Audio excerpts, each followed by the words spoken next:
네, 오후장 지금 바로 담을 종목 와우넷 이상로 파트너와 찾아가겠습니다. 어서 오세요. 네, 반갑습니다. 네, 반갑습니다. 그러면 첫 번째 돈 되는 흐름 바로 들어가 보겠습니다. 네, 첫 번째 돈 되는 흐름은 반도체 소재주를 이제는 좀 주목을 해봐야 한다고 들고 네. 오셨습니다. 어떤 이유 있을까요? 지금 천비디아, 엔비디아가 천비디아를 돌파하고 또 ARM이라든지 또는 AMD 이런 미국의 AI 관련된 기술주들이 상당히 좋은 모습을 보이고 있습니다. 그러면서 이런 반도체 업황에 대해서 다시 한번 회복되는 양상들이 나타나고 있는데, 자, 이 시점에서 우리가 본격적인 실적 개선에 대한 움직임이 나타나고 있는 것이 바로 이 반도체 소재 분야입니다. 우리가 이제 소재와 장비에 대한 차이를 알고 넘어갈 필요가 있을 것 같습니다. 장비는 말 그대로 장비 발주에 대한 기대감, 그런 기대감 이후에 정말 발주가 되면 실적에 대한 개선이 이루어지는 반면에 소재 같은 경우에는 수요가 증가함에 따라서 실적이 개선되는 모습들이 나타납니다. 그만큼 이제 1분기에 대한 부분 자체에서 보더라도 소재에 대한 부분에 재평가가 이루어졌다라고 봐야 될 것 같고, 자, 우리가 현재 화면에 나오는 그림을 같이 한번 보시면 반도체 8대 공정이라고 해서 우리가 이제 야구를 보면 9번 타자까지 있잖아요. 그런 것처럼 반도체는 8번 타자까지 있다고 생각하시면 됩니다. 그러면 여기 8번 타자 중에서도 가장 중요한 공정이 야구와 똑같습니다. 3번, 4번, 5번 클린업 트리오가 가장 중요한 부분이라고 보시면 되는데, 그래서 우리가 이제 포토 공정, 식각 공정, 방막 공정 이 세 가지가 가장 중요한 공정들입니다. 다만 우리가 오늘 공부할 내용은 이런 공정들이 있는데 국내에서 이 공정에 해당되는 소재 업체들이 있다는 거죠. 그럼 그런 소재 업체들에 대한 부분에서 실적이 개선되고 있는 양상들이기 때문에 어떤 소재가 어떤 공정에 들어가는지에 대한 부분을 오늘 한번 같이 공부해 보도록 하겠습니다. 자, 다음 그림 한번 같이 보면 우선은 이제 우리가 이 웨이퍼, 우리가 이제 바이든이 웨이퍼를 들고 있는 화면을 보여드렸었습니다. 그죠? 그럼 그 웨이퍼를 만들 수 있는 웨이퍼에 대한 원재료를 공급하는 기업들이 있습니다. 그럼 오늘도 좋은 모습 보이고 있는 SKC 같은 기업들이 웨이퍼를 공급하는 기업으로 보시면 되고, 마찬가지로 원익 QNC라는 기업, 우리가 이제 QNC라고 할 때 이 Q가 이게 쿼츠, 그리고 이제 C가 이제 세라믹이라는 말씀을 한번 드렸고요. 마찬가지로 하나마이크론, 그리고 이제 우리가 웨이퍼 캐리어라고 해서 웨이퍼를 그냥 들고 배달할 수는 없거든요. 그럼 웨이퍼를 이런 진공 박스 안에 넣게 되는데 대부분 다 외산 제품을 씁니다. 하지만 이걸 국산화 이루어냈던 기업이 바로 이 3S라는 기업이 있다라는 정도 알고 하시면 될 것 같습니다. 다음 그림도 한번 같이 보겠습니다.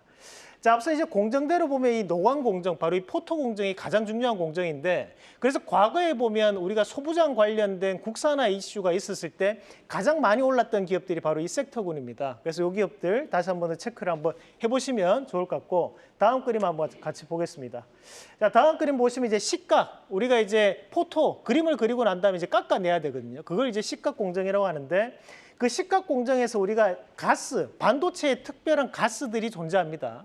그러니까 이런 가스 업체들은 대부분 다 뒤에 보면 머티리얼즈라는 공통점이 좀 붙어 있습니다. 그래서 이런 기업들은 우리가 반도체용 특수가스를 생산하는 기업들이구나 정도만 알고 계시면 될 것 같고, 그리고 이제 식가격이라든지 불화수소 요 관련돼서도 이제 국산화 관련된 이슈가 있는 기업들이죠. 그래서 이런 기업들도 체크를 한번 해보실 필요가 있겠습니다. 다음 그림 보겠습니다. 자, 다음 그림 보시면 이제 평판이라고 해서 반듯하게 만드는 공정이 왔습니다. 그래, 반듯하게 만들어내야 되는데, 반듯하게 만드는 공정 안에 들어가는 것을 우리가 이제 CMP라는 걸 평탄화하는 공정을 얘기하는 겁니다. 거기에 해당하는 기업들이 바로 이런 기업들이 존재한다는 것들 알고 계시면 될 것 같고요.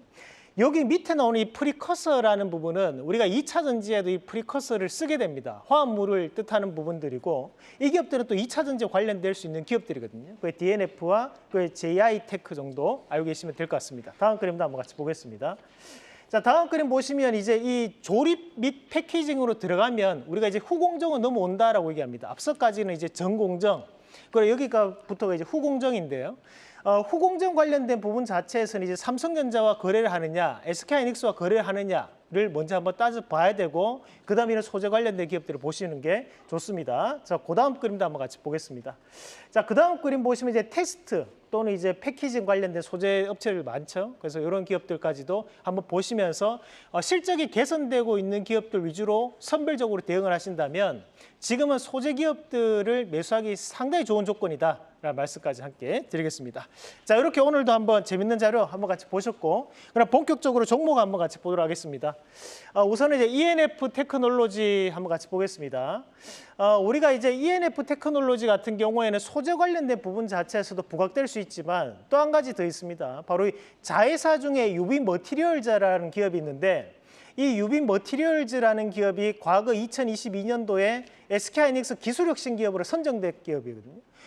우리가 이제 이 시간을 통해서 SK하이닉스 기술혁신 기업 소개해드렸던 것이 우리가 앞서 이제 DIT라는 기업 한번 소개해드렸고 크게 급등하는 모습이 나타났다, 그죠? 마찬가지로 이제 이런 자회사에 대한 모멘텀으로 주가는 한번 바뀔 수 있기 때문에 어제하고 오늘에 대한 상승은 눈여겨볼 수 있는 상승이다라는 부분, 그리고 이런 상승들은 우리가 추세적 상승으로 넘어가는 초입 구간으로 판단 한번 해볼 필요가 있겠습니다. 다음 그림도 한번 같이 보겠습니다. 자, 다음 종목으로 덕산하이메탈 보겠습니다. 우리가 이제 덕산하이메탈은 우리가 이제 솔더볼이라고 해서 이제 납땜할 때 보면 자그마한 이제 그 동그란 굴을 이제 납땜할 때 쓰게 되는 거거든요.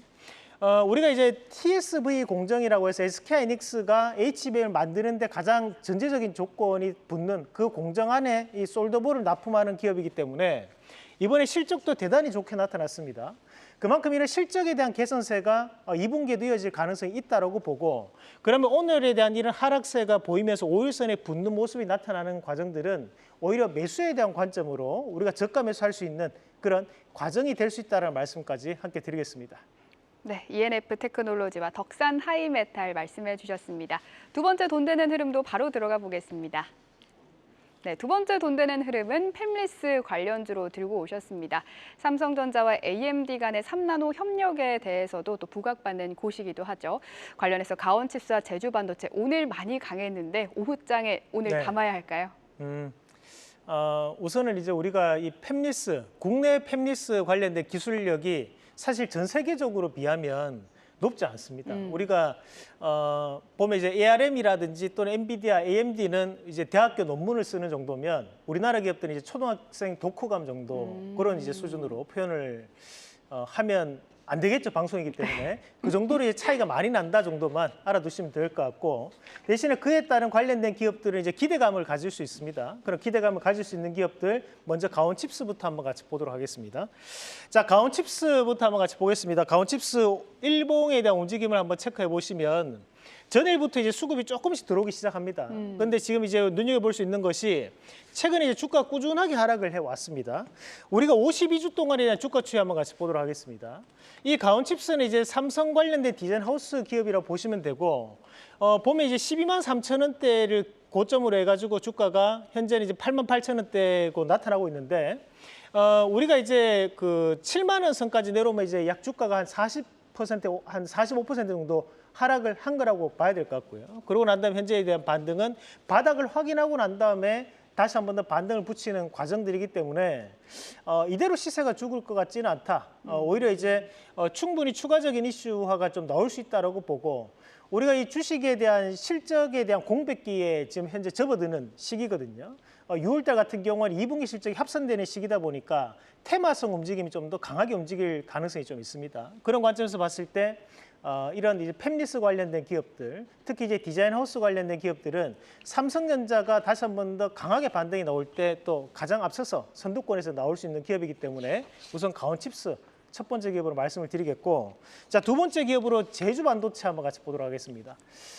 우리가 이 제주반도체 같은 경우에는 이 메모리에 대한 팹리스 기업이라고 보시면 됩니다. 그래서 일반적으로 우리가 메모리라고 하면 삼성전자나 SK하이닉스를 가장 먼저 떠올리실 건데, 우리가 이 제주반도체 같은 경우에도 그 메모리, 그런 낸드에 대한 부분에서 팹리스 설계를 할 수 있는 기술력을 보유하고 있는 기업입니다. 우리가 여기서 우리가 좀 더 주목해봐야 되는 것이 이 제주반도체와 관련된 부분에서 이제 중국 관련된 얘기가 항상 붙거든요. 왜냐하면 이 제주반도체가 또 M&A 이슈가 항상 붙어서 나오는 기업입니다. 그렇다 보니까 중국이 반도체에 대한 투자를 확대할 때마다 주가가 한 번씩 들썩거릴 수 있는 그런 종목이라고 보실 수 있겠고, 최근 들어서 오늘도 상당히 강세를 좀 보이는데, 오늘 강세를 보이면서 윗꼬리가 달리는 부분 자체는 저가 권역에서에 대한 윗골이기 때문에 저는 충분히 다시 한 번 더 추가적인 상승 기조를 좀 더 나타낼 수 있는, 오히려 이런 윗골이는 오늘 시장에 대한 부분에서 하락하는 윗골이기 때문에 저는 저가에 대한 부분으로 인식을 하고 추가적인 매수를 한번 해볼 수 있는 자리라는 말씀까지 함께 드리도록 하겠습니다.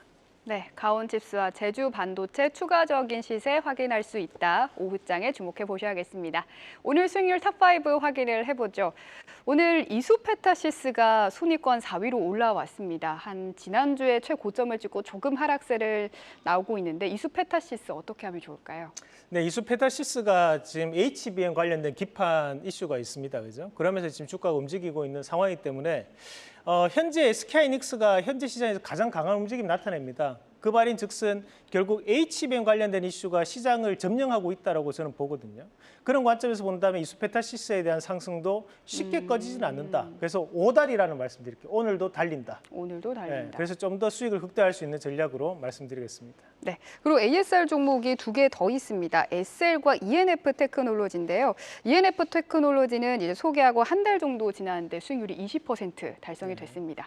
어떻게 ENF 테크놀로지부터 해볼까요? 네, 뭐 ENF 테크놀로지 앞서 말씀드렸던 것처럼 현재 자회사에 대한 성과도 있고, 그리고 현재 이런 뭐랄까요, 소재에 대한 부분에서 실적의 개선이 뚜렷하게 나타나는 기업이기 때문에 저는 충분히 이제 신고가에 대한 움직임을 기대해볼 필요가 있다는 말씀을 드리겠고요. 그래서 3만 원대를 지지 삼아서 다시 한 번 더 강하게 올라갈 수 있는 흐름 기대해보자는 말씀을 드리겠고, 그리고 이제 5월 20일 날 말씀드렸던 기업이 이제 SL입니다. 그 SL이 오늘 장 초반에 급등 이후에 현재는 조금 쉬어가는 움직임이 좀 나타나는데요. 현재 오늘 나왔던 리포트가 인도 법인과 미국 법인에 주목하자는 내용이었습니다. 우리가 일전에 이 시간에 말씀드렸던 것이 바로 인도 법인과 미국 법인에 주목하자라는 거였고, 그 내용이 오늘 이제 레포트로 나오기 시작했던 거였거든요. 그럼 앞으로 나올 이슈도 충분히 예상할 수 있다는 거죠. 환율에 대한 이슈가 반드시 나올 수밖에 없다는 부분 기억하시면서 좀 더 극대화시킬 수 있는 전략으로 말씀을 드리겠습니다. 네, 저희가 그때 관련 종목들을 싹 다 확인을 했거든요. 맞습니다. 궁금하신 분들은 5월 20일 유튜브 확인하셔도 좋겠습니다. 오늘의 원픽은 코아시아네요. 네, 앞서 이제 우리가 그 반도체 소재 관련된 부분을 보셨는데 사실 그 종목군들뿐만이 아니라 더 많은 기업들이 있습니다. 다만 우리가 시간 관계상 그리고 이제 자막 관계상 많은 기업을 다 포함할 수 없었기 때문에 그에 따른 풀 영상이나 풀 자료들은 제가 또 빨간 주식 유튜브를 통해서 올려놓을 테니까 그 자료를 한번 확인해 보시면 좋을 것 같고요. 오늘 종목 코아시아를 말씀드리겠습니다. 이 코아시아 같은 경우에는 앞서 봤던 이제 디자인 하우스 관련된 기업이라 보시면 되는데요. 이 코아시아는 눈여겨봐야 되는 것이 우리가 이제 엑시노스 얘기가 최근 들어서 많이 나왔습니다. 그죠? 그 엑시노스를 만들었던 기업이 코아시아는 아니고 코아시아 넥셀이라고 해서 코아시아에 대한 계열사입니다. 그렇다 보니까 앞으로도 이런 엑시노스에 대한 이슈가 부각될 때마다 이 코아시아에 대한 주가에 대한 변화가 나타날 수 있다고 보시면 될 것 같고요. 이 코아시아는 앞서 봤던 대로 이제 삼성전자 관련된 디자인 하우스 관련 기업인데 지금 현재 이 코아시아에 대한 주가적인 재평가도 좀 더 기대할 수 있는 부분이라고 봐요. 우리가 AD 테크놀로지 그리고 가온칩스는 한 번씩 다들 급등이 나오고 난 다음에 현재 조정이 들어왔는 구간들이었지만 코아시아는 여타의 디자인 하우스 관련된 기업들보다는 주가가 평이하게 움직였다는 거죠. 그런 관점에서 봤을 때 저는 엑시노스에 대한 바람도 있고 추가적인 후공정 관련된 이슈가 충분히 붙을 수 있다고 보고 코아시아 오늘 자리 말씀을 드리겠고 1차적 목표가는 10,000원, 그리고 손절가는 7,500원 제시해 드리겠습니다. 네, 이상로의 텐텐베거 원픽은 코아시아였습니다. 캐스팅 라이브 오늘 준비한 소식 여기까지입니다. 시청해주신 여러분 고맙습니다. 계속해서 다양한 경제 이슈를 알고 싶다면 구독과 좋아요, 알림 설정 부탁드립니다. AI 캐스터 권미정이었습니다.